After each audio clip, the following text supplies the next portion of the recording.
Hello' হাই নমস্কাৰ। আকৌ আহিলোঁ আপোনালোকৰ মাজলৈ এটা নতুন মিনি ব্লগ লৈ। আজি ল'ৰাক স্কুলৰ পৰা আনিব গৈছিলোঁ। আজি বিহুৰ পাছত আজি ফাৰ্ষ্ট খুলিছে। তাৰপৰা ল'ৰাক লৈ আহিলোঁ টমটমত, যিহেতু খোজকাঢ়িব নোৱাৰে ন পোৱালি মানুহ। তাৰপৰা আহি অফিচলৈ আহিলোঁ। অফিচত আজি ভাবিছোঁ ছাৰহঁতক সকলোকে বিহুৰ উপহাৰ দিম বুলি।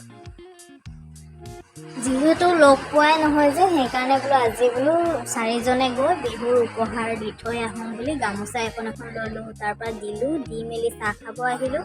চাহ খাই আহি আজি যিহেতু সকলোৱে জানে ন মোৰ বাৰ্থডে আছিলে বুলি, লগৰখিনিক ক'লে ক'ৰবাত খাই আহোঁগৈ বুলি। তাৰপৰা আহিলোঁ ধাবাত আহি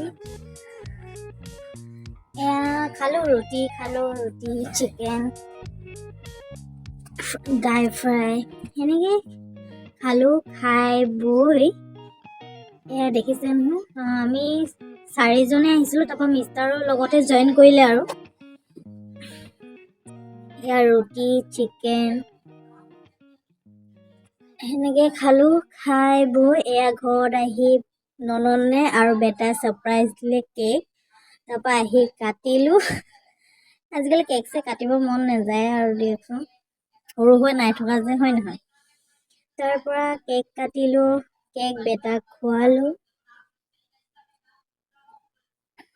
কেকটো ইমান কিউট লাগিছে ন, অকণমানি টিফিন কেক বুলি কয় যে, সেইটো আনিছিলে ভণ্টিয়ে। কিন্তু খায়ো টেষ্টিয়ে লাগিছে বাৰু। বহুত দিনৰ মূৰত আৰু কেক খাইছোঁ যে, সেইকাৰণে ভাল লাগিলে। তাৰপৰা বেটাও যিহেতু মিঠাই ইমানকৈ নাখায়, কিন্তু বহুত দিনৰ মূৰত খোৱাৰ কাৰণে আজি সিও খাইছে মানে।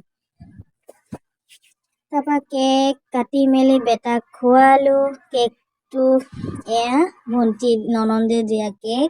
তাৰপৰা এইটো জুৰি সুৰভিয়ে ফ্ৰেণ্ড কেইজনী দিছে। তাৰপৰা এই চেলৱাৰযোৰ মিষ্টাৰে গিফ্ট দিছে।